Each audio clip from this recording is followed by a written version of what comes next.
Today's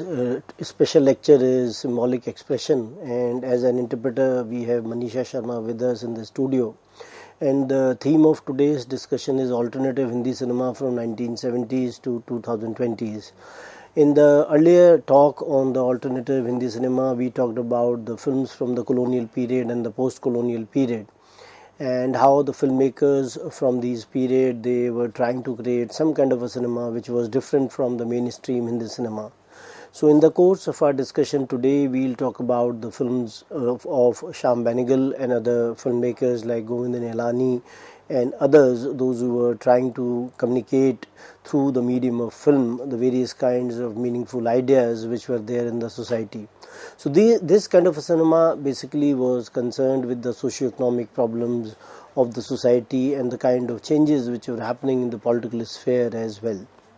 Then we also see from the 1990s onwards, we find that some kind of an experimental cinema in that sense, which was not the mainstream but at the same time borrowing something from the mainstream, was also presented by the new filmmakers, and the kind of changes which also came about due to the liberalization, globalization and the privatization of the economy in the 1990s onwards. So we'll try to see that how the cinema of the 1970s and 80s, how it was influenced by the politics of that particular period and how it was trying to communicate the socio-economic concerns of those times. And thereafter we'll also talk about the 1990s and the cinema of the 21st century, that the kind of changes which came in the cinema of this particular period as well. In the context of the references, one can refer to the films of this particular period. One can also talk about New Indian Cinema by Aruna Vasudev, the films by Satyajit Ray, and the Encyclopedia of Hindi Cinema by Gulzar. So these are some of the references, and apart from that, there are the films which can one refer when one is talking about this particular period. When we talk about Shyam Benegal, we find that the first film which he directed was Ankur in 1974, and in which we find the debut of Shabana Azmi and Anant Nag. And we find that how Shabana Azmi had acted in other films as well, but Ankur was her first release. And when you talk about the story, we find that it was based on a true story that occurred in Hyderabad, apparently in the 1950s, and film was entirely shot on location. So it was talk about various kinds of issues and how the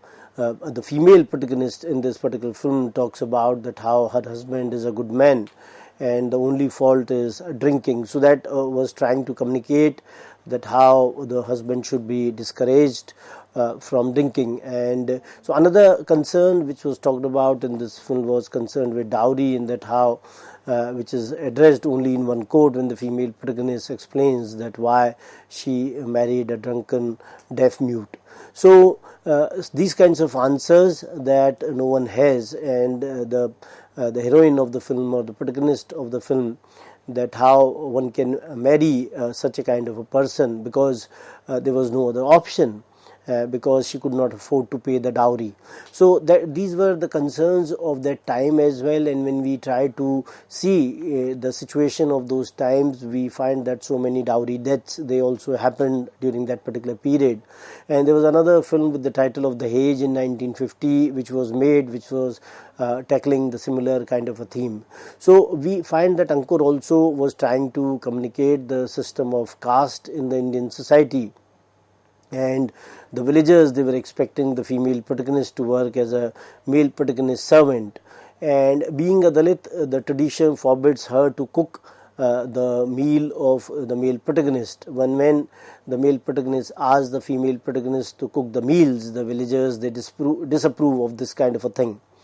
And when the wife of the male protagonist, played by Anant Nag, moves to the house, she refuses to touch anything that the female protagonist, Shabana Azmi, has touched. So these were the kind of concerns they were being talked about in this film. Then we also find that Shyam Benegal also directed Nishant, in which the abduction of the female protagonist by the zamindars takes place. And Shabana Azmi played the role of the school teacher's wife, played by Girish Karnad, who was the school teacher, and Nasiruddin Shah played the role of the zamindar. So this shows the power of the rural elite of those times, that how the sexual exploitation of women was happening in the society, and the feudal structure of the society was not concerned with the rights of the women. They were more concerned with their own feudal relations. And in the final scene we find that how the revolt by the villagers against them is some kind of a lesson to others, those who are into such kind of practices in the society.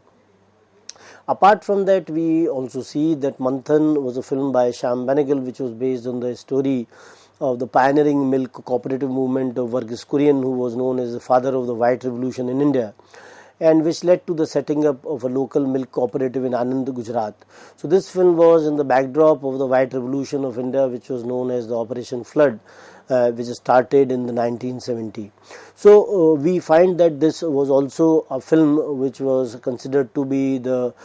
first crowd-funded film in the sense that it was produced by the farmers of the Gujarat Cooperative Milk Federation, who contributed rupees 2 each for the production of the film. And this film was also in a way seen to be concerning the rural empowerment, that how the people from the village section, the people those who were from the rural section of the society, they could empower themselves through the collective strength which they displayed. And at the same time, the film also talked about the village politics of the distrust as well as the casteism, that how they can be some kind of an obstacles in the society. And thereafter we see that how Shyam Benegal has been so active in that sense, that not only the kind of work which he has done in the framework of the films which have been made by him, but at the same time his earlier career in the framework of the advertising, how he has also contributed as a teacher to the Film and Television Institute of India, FTII, and also served as chairman of the FTII for 2 times. So this kind of a legacy, this kind of a work which was done by Shyam Benegal also led to the coming of certain awards for him, beginning from Padma Shri in 1976, and thereafter, as you can see on the screen as well, that in 1989 Soviet Land Nehru Award, Padma Bhushan in 1991, Dada Saheb Phalke Award in 2005, and as I told you that FTI chairman in 1980-83 and 1989-92. So that is the kind of illustrious career which he had. And we also see that he continued with the films, and how he made a film called Bhumika in 1977, which was a Marathi language, which broadly based on the Marathi language memoir Sangte Aika, which was written in 1959, or Listen and I'll Tell, of the well-known Marathi stage and screen actress of the 1940s, Hansa Vadkar, who led a flamboyant and unconventional life. So it is some kind of a non-linear narrative in that sense, and how the film also employed the device of film within the film as well. So this film in which Smita Patil and Amol Palekar acted, and this film was one of the most important films in the career of Shyam Benegal, and it relates to the search of an individual for the identity and the self-fulfillment. And also within the layers we find that the issue of the exploitation of women and the subservience is also being talked about, that how in this film husband was also acting as a business manager. So we find that how Smita Patil's performance in this particular film, how it transformed from a vivacious teenager to a wiser but deeply wounded middle-aged woman. Apart from that, we also see that there was a film called Junoon in 1978, which was based on Ruskin Bond's fictional novel A Flight of Pigeons, which was set around the revolt of 1857. And if one is seeing the background and the treatment of the film, that how this particular film was concerned with the revolt of 1857, and the impressive portrayals by the various characters in the film, beginning from Shashi Kapoor and Shabana Azmi, all of them they gave, Nasiruddin Shah for that matter, Nafisa Ali, and all of them they gave such kind of a natural performances that this film has been one of the important films which is concerned with the revolt of 1857. and as it was also known as the first war of independence by some of the nationalist historians, and they have argued that the idea of the Sepoy Mutiny, as has been given by the Cambridge scholars or Cambridge or the imperialist historians, has to be rejected, and how the revolt of 1857 wanted to throw the British out of India. So that was the main concern, and how British, they also got alarmed by this kind of a revolt, and Lord Canning, who was the Governor General at that point of time, he saw that how the role of the zamindars and the ruling elite in those times, they acted as some kind of breakwaters in the storm of 1857. Thereafter, we also see there was a film called Mandi, which was made in 1983, which was some kind of a satirical comedy on the politics and the prostitution,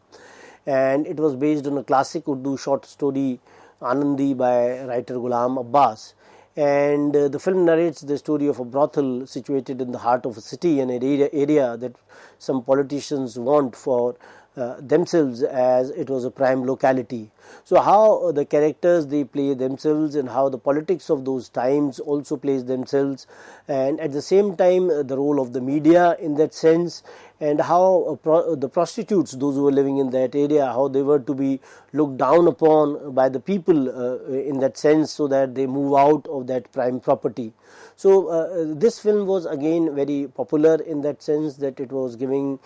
some kind of a situation of that particular period, and it was also concerned with the lives of the people, those who were considered to be marginalized in that sense. Apart from that, we also see that Shyam Benegal directed a film called Mammo in 1994,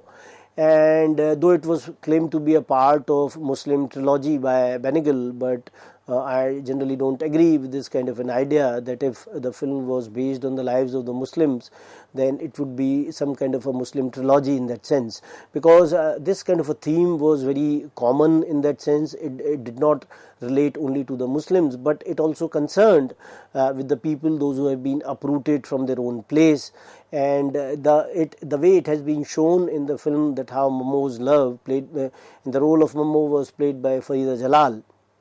and her love for India, though she is a Pakistani citizen, as she migrated to Pakistan at the time of partition, and her desire to live in India is very exhibited in this particular film. And finally, when she claims claims herself to be dead, so that she can stay in India. So the film is some kind of a situation where the people, those who have been uprooted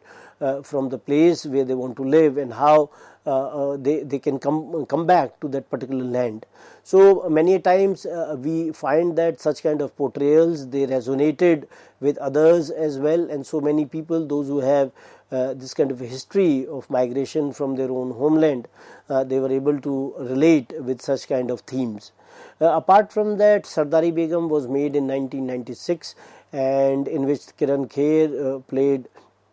the role of a dynamic person who breaks the shackles of the society and achieves excellence in her chosen profession, and how she is able to defy the orthodox and the conservative values of those times. And the film also focuses on the complex portrait of family relationships as well. It also deals with the social mores in India, that how many times those social mores are detrimental to the individuals. And the film again was seen to be the part of the Muslim trilogy, but generally, as I have tried to understand this particular film as well, it is talking about an individual, and the individual is beyond the kind of religion which has been ascribed in the framework of the Muslim trilogy. So generally I am not able to see in that particular context. And another film was Zubaida, which is again based on the life of an ill-fated actress, Zubaida Begum, who married Hanwant Singh of Jodhpur and was mother of film's writer Khalid Muhammad. And in this film we find that how Shyam Benegal again is trying to explore the human relationships in a different manner, and it also blurred the lines of commercial and the parallel cinema, because many of the tropes which are associated with the commercial cinema they have also been used by Shyam Benegal in this film. But when we see the quality of the film, the way, the kind of treatment which has been given to the film, then we find that it is in a way the way it has been presented it is a class apart in that sense, and the treatment of the film will definitely try to convey that it is also part of the alternative cinema as well. Then there were other filmmakers apart from Shyam Benegal, for example Govind Nihalani, who directed Akrosh in 1980, which was again a satire on the corruption in the judicial system and the victimization of the underprivileged by the able as well as the powerful. And this is the story of a peasant who is oppressed by the landowners and his foremen while trying to eke out a living as a daily laborer, and how his wife is raped and she commits suicide, and at the cremation rites of father, the farmer kills sister who is lecherously seen by the rapist. So this in a way again talking about or conveying the concerns of the underprivileged sections of the society and how they are being exploited by the people, those who are seen to be powerful in the society. So these kinds of concerns, they were very relevant in 1970s and 80s because there were a lot of charges against the government with regard to the corruption, with regard to the law and order situation and the inefficiency. Thereafter we also see that there was a film called Ardha Satya in 1983 directed by Govind Nihalani, in which a policeman was struggling with the evils around him and with his own frailties, and the corruption of the police force in the public life, and how the public life is trying to see the corruption in the public police force. That has also been shown in this particular film. And this film also tries to convey the dilemma of the protagonist, that whether he should continue as an important police officer or give up his uniform and regain his manliness and self-efficacy. So again, this film is a critique of the society in which people were living, and how to bring some kind of a reform to this kind of society which was there. Thereafter, we also see that there was a film called Tamas in 1987, again directed by Govind Nihalani, which was based on Bhisham Sahani's novel, and it tries to convey the partition tragedy and the violence and the bloodshed which was there. And this film was also talking in the framework of the rehabilitation of women, that how women, those who have been uprooted from their own countries, that how the women from India, they went to Pakistan, and those who could not go to Pakistan, those who wanted to go to Pakistan for different reasons. So, so how they were feeling displaced that way, and many of them how they were being converted to different religions. So how these women they were to be treated in the society, and the women, those who had been ravished by the tragedy of partition in some way, and when they came to another country, for example, the women, those who came from Lahore to the Indian cities. So how these women, they were to be rehabilitated, whether their family members, they were ready to accept them, or if they were not ready, so how they were to be treated in society, how they were to be rehabilitated so that they were able to lead their own lives. So such kind of issues they were being shown in this particular film Tamas in 1980s, and we also see these kinds of concerns, they were quite universal in nature, in that sense that the people, those who migrated from within their own country, for that matter, even they were called as refugees in that sense, and how the people, those who were living in Lahore, when they came to Delhi, or the people, those who went from India to Pakistan, those who were known as muhajirs, that way. So this kind of a displacement of people, this kind of created that kind of a rootlessness among them. And we also see that some of the filmmakers like B.R. Chopra, Yash Chopra, and then Gulzar, all of them, they also migrated from Pakistan in that sense to India. So this kind of a concern is also reflected in their films, and Ritwik Ghatak is one of the filmmakers in that sense who migrated from the eastern Bengal to the West Bengal. So this kind of a pain or trauma of the displacement, this kind of a trauma was also reflected in the films of Ritwik Ghatak, whether it was Meghdha, it was Subarna Rekha, all these films. We find that this issue of being uprooted from one's own cultural place was very evident in the films of Ritwik Ghatak.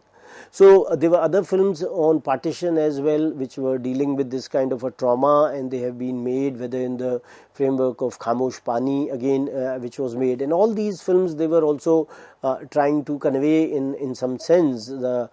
kind of alternative Hindi cinema in that sense. In that context, we find Garm Hawa, which was made in 1973 by M.S. Satyu, and we find that partition as a backdrop is there in this particular film. And the film basically talks about the dilemma of a wealthy Muslim family, that how, whether they have to migrate to Pakistan or they don't have to. And the film has that kind of a realistic treatment as well. And when we find that in the final scene of the film, in the climax, the male protagonist decides to stay back in India. So this was also there at that point of time. We find that such kind of brutality was exhibited during the times of partition. Such was the kind of confusion in the minds of the people, those who were living at that point of time, that whether they should live within their own native place, whether they should migrate to other areas, depending upon the religion to which they belonged. So these were the kind of concerns they were being exhibited in this particular film. And we find that the way the film was being treated, how it was being directed by M.S. Satyu, so it was trying to convey the reality of those times. So we will talk about the other films which are dealing with the within the framework of the alternative Hindi cinema in our next lecture. Thank you very much.